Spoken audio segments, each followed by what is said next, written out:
I can barely express my gratitude in accepting a special Ridenhour Prize from the Fertel Foundation and the Fund for Constitutional Government.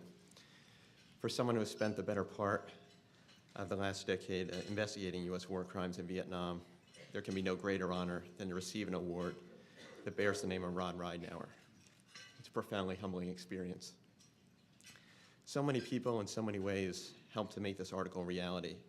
So I'd like to recognize a few who are here and a few who are not, and in the process, talk a little bit about Ron and the truth of U.S. war crimes in Vietnam. I want to express my gratitude to Kevin Buckley for not only sharing with me his files and memories, but most of all for his tireless efforts as Saigon Bureau Chief for Newsweek in reporting the story of Speedy Express and fighting the Pentagon's spin machine and his own magazine's reluctance to upset the Nixon administration in order to expose the truth of mass killing of civilians in his 1972 article, Pacification's Deadly Price. I also want to offer my gratitude to Kevin's reporting partner, the late Alex Shimkin, an extraordinary student of the war and a dedicated journalist who first called Kevin's attention to Speedy Express and who was killed in Vietnam shortly after the article was published. Kevin and Alex are among a pantheon of truth tellers like Ron Ridenhour, who endeavored to tell the true story of Vietnamese suffering that the American people, to this day, still haven't fully grappled with.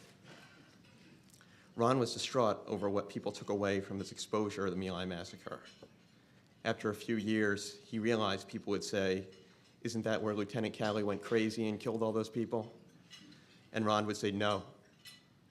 He would explain that what happened at My Lai was an operation, not an aberration. Another person who recognized the same truth and has my gratitude is someone I know only through documents as the concerned sergeant. He wrote a series of letters to top military commanders in which he exposed killings that added up to nothing short of, in his words, a My Lai each month for over a year. Unlike Ron, this whistleblower kept his complaints within the Army, fearing, he wrote, that going public would get the Army in more trouble. His faith was betrayed by the Pentagon, and they might have buried the story forever if not for the work of Buckley and Shimkin, who traveled deep into the Mekong Delta to talk to Vietnamese witnesses and survivors of Speedy Express. Last year, my wife, photojournalist Tam Turse, and I did much the same, even traveling to one of the same villages that Kevin and Alex visited almost 40 years before. Tam's work ensures that aging witnesses will not be nameless, faceless victims who are lost to history. I cannot thank her enough for reporting with me from Vietnam and supporting my work in every possible way for years on end. I want to also take this opportunity to thank the Vietnamese in the Mekong Delta and elsewhere who opened their homes and their lives to us. These men and women share their deepest traumas and most painful memories without apparent anger, resentment, or mention of recompense beyond the request of so many that we tell the American people their truths.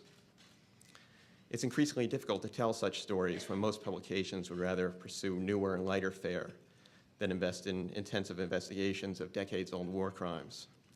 Luckily, the Nation and the Nation Institute aren't afraid of historical investigative journalism.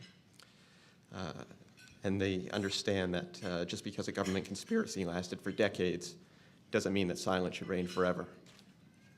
I especially want to thank Katrina Vanden Heuvel for sending my proposal to Roan Carey, who supported my article from the outset and provided expert guidance. I want to thank Esther Kaplan at the Nation Institute. Like Roan, Esther was a superb advocate from the outset. Her support made it possible for me to track down key additional witnesses, and her editing skills were invaluable. So many others, including my friend and mentor, Tom Engelhardt, and my Columbia University dissertation advisor, David Rosner, who first enabled me to begin this effort, aided this project, and to them I can only offer my gratitude. To the Fertel Foundation and the Fund for Constitutional Government, the Ridenhour judges, and all of you, I just want to thank you again for this great honor. Thank you.